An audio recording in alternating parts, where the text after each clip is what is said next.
Mmm, donuts. Hello, donut enthusiasts! Today I'm going to tell you about all the books I read in September. So this is my second time doing this type of video, and hopefully it won't be as long as the last one, because I don't think I read as many books last month. So the first book I finished was The Sapphire Legend by E.L. Tenenbaum, and I really liked this book. So this is a book that's published by Fire and Ice, and I've come to love that publisher. They seem to publish books that I like to read personally. So The Sapphire Legend follows Sapphire and her tribe, and it's kind of like a How to Train Your Dragon meets Island of the Blue Dolphins, if that helps. I really also enjoyed the second book in this series, Part 2, which I finished this month as well.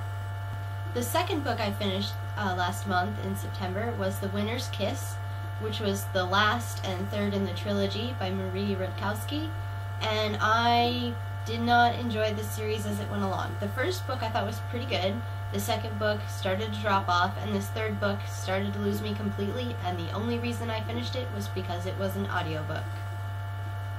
The third book I read in September was The Fair and the Foul, which I was provided a review copy by the author, and I enjoyed this book. It got bogged down a little bit. It featured a female scientist as the lead. Yay, females in STEM! The fourth book I read in September is a long time coming, I guess. I finally read the first book in the Mortal Instrument series by Cassandra, Clare, City of Bones. Didn't like it. So boring, so generic, so dumb. I don't recommend it. I don't know why people like this book. There's high expectations. I don't know why people like this book, because it's just not well done, not interesting, won't hold your attention. Why is there a TV show / movie / whatever it is that I will not watch now?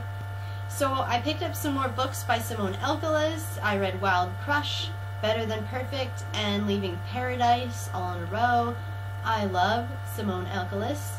Please let me meet you. I would love to pick your brain. For YA romance, I haven't come across a better series. I did like Stephanie Perkins. But Simone Elkeles, you do your thing.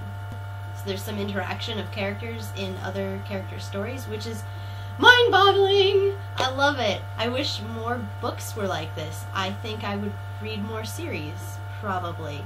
But I love Simone Elkeles. Love, love, love, love, love.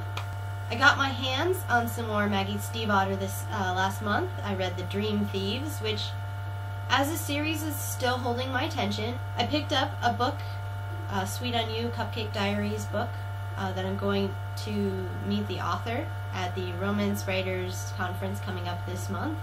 I wasn't very impressed with this book. I thought it was fairly generic, very simplified.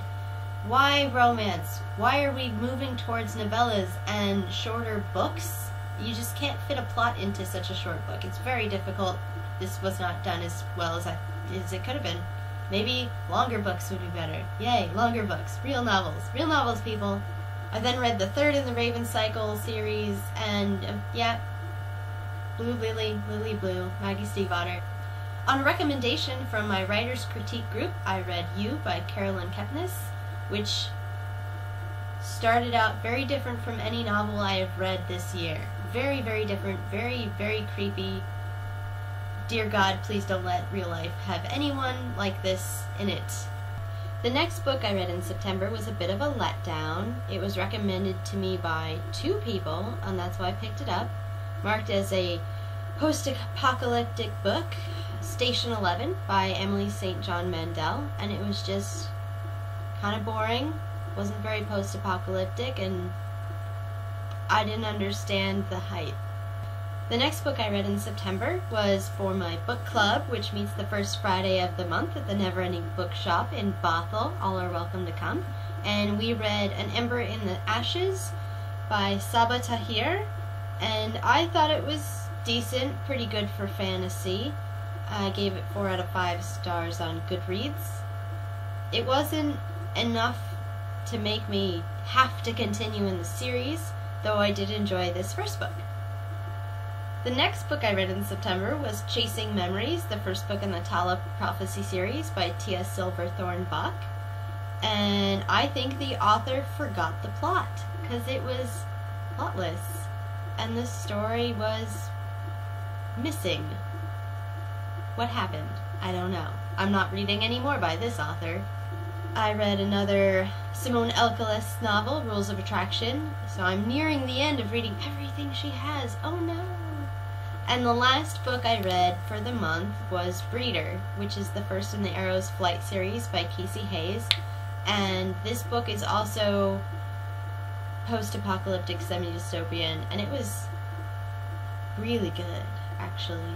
I was drawn into the story.